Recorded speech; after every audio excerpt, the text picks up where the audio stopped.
জুলাই বিপ্লবের পর প্রথম জাতীয় সংসদের অধিবেশন শেষ হইল। এই সংসদ নিয়ে জনগণের অনেক আশা ছিল।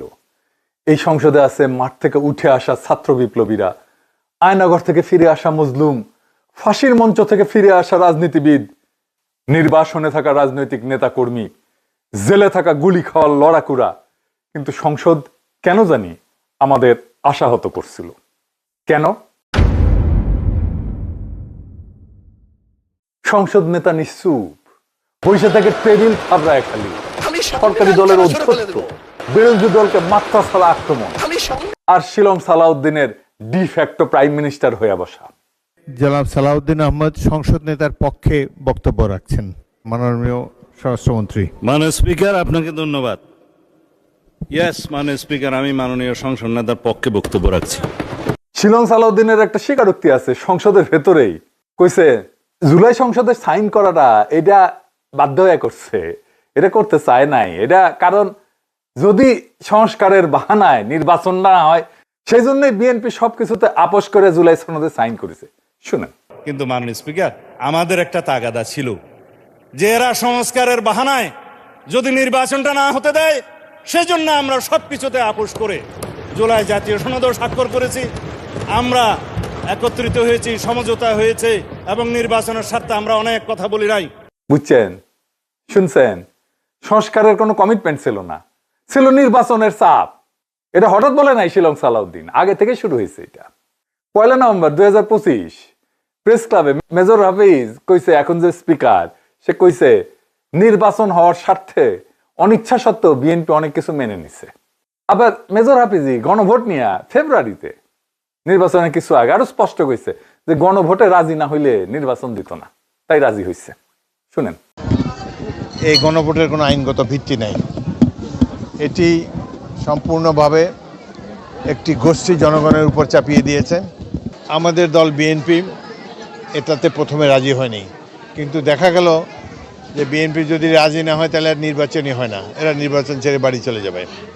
মানে যে সংস্কার, যে সনদ, যে গণভোট, এগুলোর কোনোটাই বিএনপি বিশ্বাস করেনি, সব মেনে নিছে নির্বাচনের লোভে।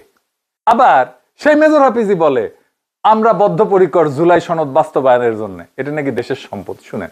আর জুলাই সনদ দেশবাসীর সম্পদ। প্রত্যেক রাজনৈতিক যারা সংসদে যাদের প্রতিনিধিত্ব আছে তারা সবাই জুলাই সংসদে স্বাক্ষর করেছেন। বিএনপিও আমি মনে করি তারা জুলাই সংসদ বাস্তবায়নে বদ্ধপরিকর। দেশের সম্পদ, ক্ষমতা পেলে তখন এটা দেশের সম্পদ। মানে কোনো কনসিস্টেন্সি নাই তাদের, আলাপ আলোচনা কথাবার্তার কোনো কনসিস্টেন্সি নাই। একবার এক কথা বলে, আরেকবার আর এক কথা বলে, যখন যেটা কাজে লাগে সেটাই বলে। এর মধ্যে হইল কয়েকটা গুরুত্বপূর্ণ অধ্যাদেশের অপমৃত্যু, এই সংসদেই ঘটলো। আর একটা ঘটনা, অপমৃত্যু। ইউনিট সরকারের যে অধ্যাদেশগুলো নতুন সংসদে পাশ না হইয়া বাতিল হইয়া গেল, তার মধ্যে কতগুলো ছিল জুলাইয়ের আত্মার সাথে সরাসরি সম্পর্কিত। গুম প্রতিরোধ অধ্যাদেশ, মানবাধিকার কমিশন অধ্যাদেশ, বিচার বিভাগের পৃথক সচিবালয়ের অধ্যাদেশ, সুপ্রিম কোর্টের বিচারপতি নিয়োগের অধ্যাদেশ। এগুলো হইলে সেই অধ্যাদেশ যেগুলো আয়নাঘর ভিকটিমদের জন্য, গুম হওয়া ছেলেদের মায়েদের জন্য, ফ্যাসিবাদের শিকার পরিবারগুলোর জন্য তৈরি হয়েছিল। বিএনপি সরকারের অধ্যাদেশগুলো কার্যকারিতা হারায় নষ্ট হয়ে যাইতে দিল। বিএনপি যে সমস্ত যুক্তি দিল সেগুলো মিথ্যা এবং বানোয়াট। আমরা সেটা প্রত্যেকটা খণ্ডন করছি। আর তারেক রহমানকেও এর পার্ট বলেই মনে হইল, কারণ সংসদে যখন এই মেটাকার চলতেছিল তখন তারেক রহমান টেবিল চাপড়ায় উৎসাহ দিত। যখন বিরোধী দলের উপরে ঝাঁপায় পড়তেছিল সরকারি দলের সংসদ সদস্যরা, মন্ত্রীরা, এমপিরা, তখন তারেক রহমান বসে থেকে টেবিল চাপায়।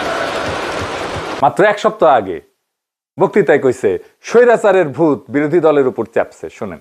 ও বাবা, আমরা দেখি যে এখন যারা বিরোধী দলে বসছে এরাও একই কাজ শুরু করে দিয়েছে। ওই যে স্বৈরাচারের ভূত এদের উপরে আশ্রয় পড়ে গেছে। শুনেছেন? নিজেই কইছে। আর চুপ্পুর সাথে তো মধুচন্দ্রিমা আছেই। এই উৎসাহিত হইয়া ইশরাক কইয়া বসলো বিরোধী দলের পতন ঘটবে। শুনেন।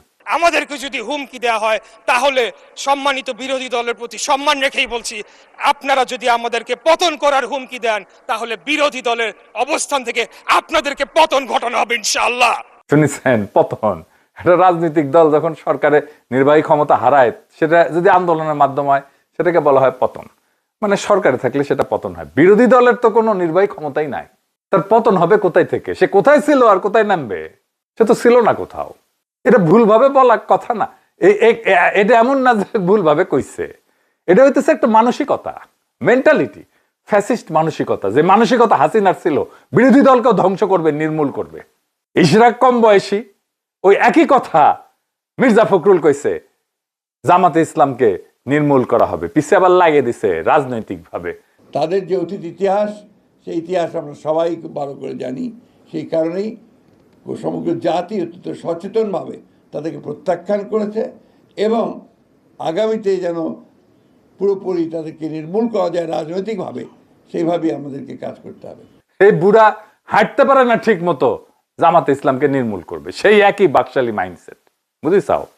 তারপরে তার একটা ঘটনা ঘটলো, আপনারা সবাই দেখছেন, কি সেটা? শাহবাগ থানা মব। এর মধ্যে শুরু হইলো ছাত্র দলের আরেক কীর্তি। শিক্ষা প্রতিষ্ঠানগুলোতে শিবিরের সাথে পায়ে পাড়া দিয়া ঝগড়া করলো, গুপ্ত লিখলো, গুপ্ত তো আবার ঠিক মতো লিখতে পারে না। তারপর শাহবাগে থানার মধ্যে ডাকসুর 2 নেতাকে মারধর করলো। অভিযোগ কি? সবাই জানে, একটা ফেক স্ক্রিনশট। সেই ফেক স্ক্রিনশট নিয়ে মামলা দিতে জোবাইর গেছে থানায়। থানায় নাকি ওসি ছিল না, থানার মধ্যে পেটানো হইলো, পেটাইতে দাওয়া হইলো। প্রফেসর ইউনূসের আমলে যারা মব মব করে চিল্লাইতো, তারা এখানে মব দেখলো না। আর বাঙ্গুলি লিবারেল দেশ সিপাহসালার নেত্র নিউজের এক্সিকিউটিভ এডিটর সেই মব হামলাকে সেলিব্রেট করলো, কইলে এটা দেখাটা নাকি খুব তৃপ্তিদায়ক। ইংরেজিত কইছে তো, তাই ঠিকই কইছে, তাই না? মির্জা ফখরুলের বুড়া বয়সে ঠিক মতো হাঁটতে কষ্ট হয়, সে হুঙ্কার দিল জামাতকে নির্মূল করতে হবে। সেই একই আওয়ামী বাম বাকশালী ন্যারেটিভ, জামাত জুজু। দুঃখের কথা হইতেছে কতগুলো এখন বিএনপির মুখে, যারা কিনা 15 বছর জোটের শরিক ছিল, যাদের সাথে কাঁধে কাঁধ মিলে আন্দোলন করছে, যাদের সাথে একসাথে সরকার গঠন করছে, যাদেরকে মন্ত্রিত্ব দিছে, যাদের গাড়িতে জাতীয় পতাকা তুলে দিছে, তাদের সাথে এখন এটা করতেছে, সব ভুলে গেছে। তো এইটা কি বোঝায়? এটা যা বোঝায় তা হইতেছে ভারতের কাছে আত্মসমর্পণ। এর মধ্যে আরো নানা ঘটনা ঘটছে, আমি একটা ভিডিও করেছি, ভারতের কাছে তারকের আত্মসমর্পণ। এই যে এটা না দেখলে দেখে নিন। 7 এপ্রিল 2026 তারেক রহমান রীতি বহির্ভূতভাবে বিজেপির সভাপতি নীতিন নবীনের কাছে চিঠি লিখে আমন্ত্রণ জানিয়েছে প্রাইম মিনিস্টার হিসেবে। প্রাইম মিনিস্টার হিসেবে বিজেপির সভাপতিকে চিঠি লিখতে পারে না, বিএনপির চেয়ারম্যান হিসেবে বিজেপির সভাপতিকে চিঠি লিখতে পারে। দিল্লিতে হুমায়ুন কবির বিএনপির আন্তর্জাতিক শাখার প্রধান বিজয় সোথাওয়ালের কাছে চিঠিটা হস্তান্তর করছে। পররাষ্ট্র মন্ত্রণালয়ে মধুচন্দ্রিমা শুরু হয়েছে ইন্ডিয়ার সাথে।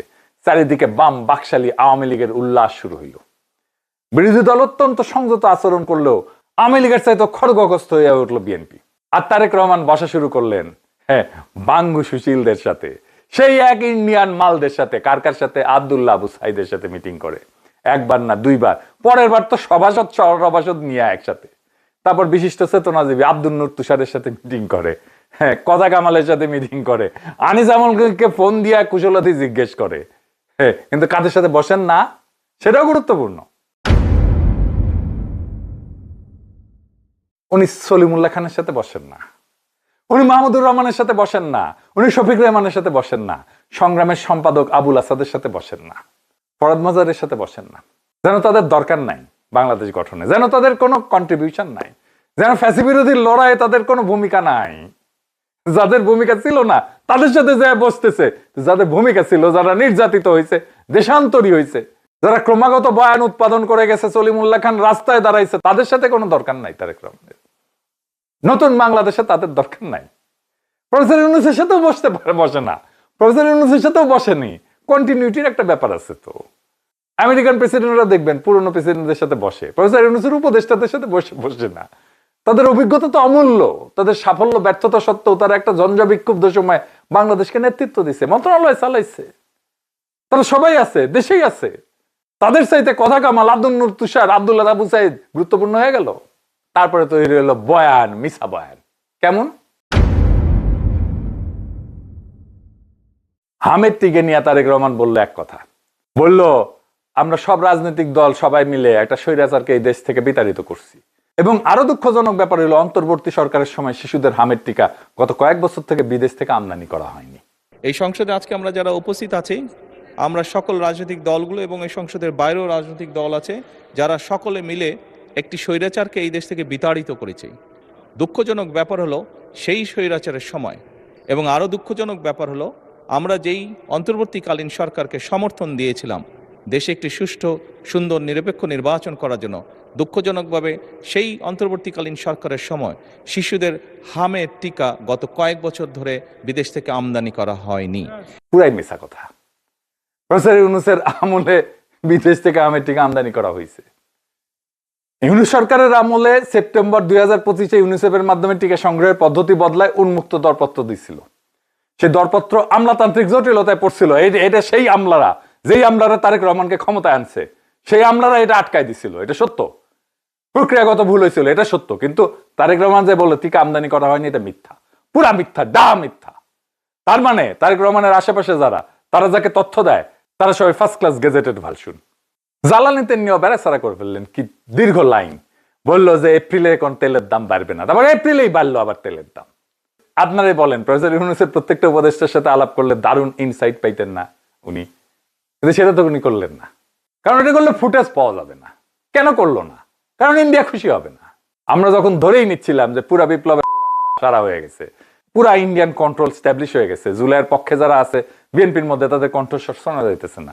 এর মধ্যে হঠাৎ ঝলসে উঠলেন বিএনপির এমপি আশরাফুদ্দিন মিজান, লক্ষ্মীপুর 4 আসনের হুইপ। রাষ্ট্রপতি ভাষণের উপর ধন্যবাদ প্রস্তাব জানাইতে যে উনি কইলেন, রুলস অফ প্রসিজার অনুযায়ী মহামান্য রাষ্ট্রপতি চেয়ারকে সম্মান করতে হবে। সম্মান রেখেই বলতেছি, ওই চেয়ারকে ধন্যবাদ দিচ্ছি, কিন্তু ওই প্রতিষ্ঠানকে, কিন্তু মহামান্য রাষ্ট্রপতি ব্যক্তি শাহাবুদ্দিন চুপ্পুকে আমি ধন্যবাদ জানাইতে পারলাম না বলে আমি দুঃখিত। শুনেন, আমি জানি এই রুলস অফ প্রসিডিউর অনুযায়ী মহামান্য রাষ্ট্রপতির চেয়ারকে আমি সম্মান করতে হবে, সম্মান রেখেই বলছি। ওই চেয়ারকে ধন্যবাদ দিচ্ছি, ও প্রতিষ্ঠানকে, কিন্তু মহামান্য রাষ্ট্রপতিকে ব্যক্তি শাহাবুদ্দিন সুপ্পু সাহেবকে আমি কিন্তু ধন্যবাদ জানাতে পারলাম না বলে আমি দুঃখিত। শুনেছেন? আমি এটা শুনে উনার আগের কিছু বক্তব্য দেখলাম, আগে যখন খালেদা জিয়া সংসদে ছিল সেই সময়, যে দারুণ একটা ন্যাশনালিস্ট লিডার, একদম ইয়াং একজন ন্যাশনালিস্ট লিডার, আমাদের সাথে বরাবর আর কি। দেখেন, শুনেন তার বক্তব্য, শুনুন। শুনে এই যে যুগান্তর সহ অনেক পত্রিকা 12/5/2013 তারিখে লিখেছেন 1,50,000 গোলা বারুদ ব্যবহার করেছে।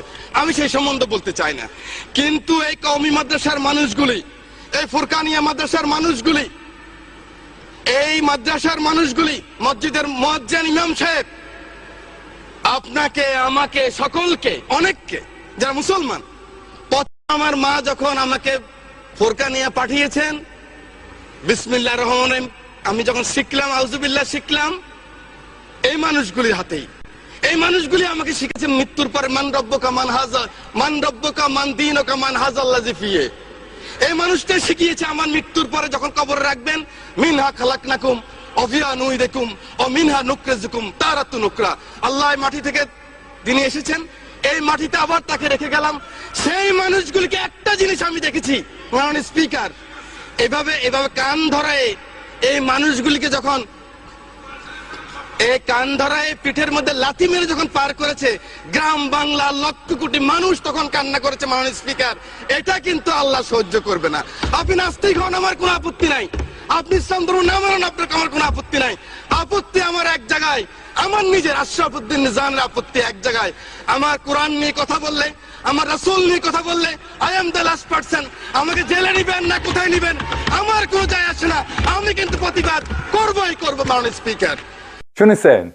উনি আরো বলছেন যে মানুষ হিংসার প্রতিহিংসার রাজনীতি দেখতে চায় না। বাংলাদেশের মানুষের আকাঙ্ক্ষা এই রাজনীতি, মানুষ আর এই হিংসা প্রতিহিংসা আর দেখতে চায় না। জুলাই অভ্যুত্থানের প্রসঙ্গটা এনে আনলেন। সংসদ ভবনে কোটি কোটি টাকা পাওয়া গেছিল, গণভবনের ইট নিয়ে গেছিল, এটা বিএনপির লোকেরা নেয়নি, জামাতের লোকেরা নেয়নি, জুলাই শহীদের মায়েরা নেয়নি। এটা ছিল রিক্সা চালক, শ্রমিক, সাধারণ মানুষের ক্ষোভের বহিঃপ্রকাশ। শোনেন, কোটি কোটি অর্থ টাকায় সংসদ ভবনে পেয়েছে, গণভবনের ইট নিয়ে গিয়েছে। এটা বিএনপির লোকেরা নেয় নাই, জামাতের লোকেরা নেয় নাই, এটা ফাইয়াজের মারা নেন নাই, আকরামের মারা নেন নাই, আবু সাইদের আম্মা নেন নাই। এটা বাংলাদেশের রিক্সাওয়ালা, শ্রমিক, জনতা সকলে ক্ষোভের বহিঃপ্রকাশ ছিল সেদিনকার সেই সমাপনী আন্দোলন। সেই সমস্ত শহীদদের আত্মার মাগফিরাত কামনা করছি, আল্লাহ যেন তাদেরকে বেহেশতের সর্বোচ্চ মাকাম দান করেন। এর মধ্যে আর একটা ঘটনা ঘটলো। কি সেটা?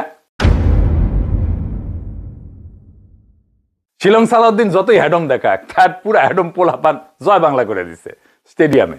তার ছবি ভেসে উঠেছে স্টেডিয়ামের স্ক্রিনে, আর সবাই আওয়াজ দিতেছে ভুয়া ভুয়া বইলা চ্যাংরা প্যাংরা। দেখেন। So fitting, the Hridoy hit the six.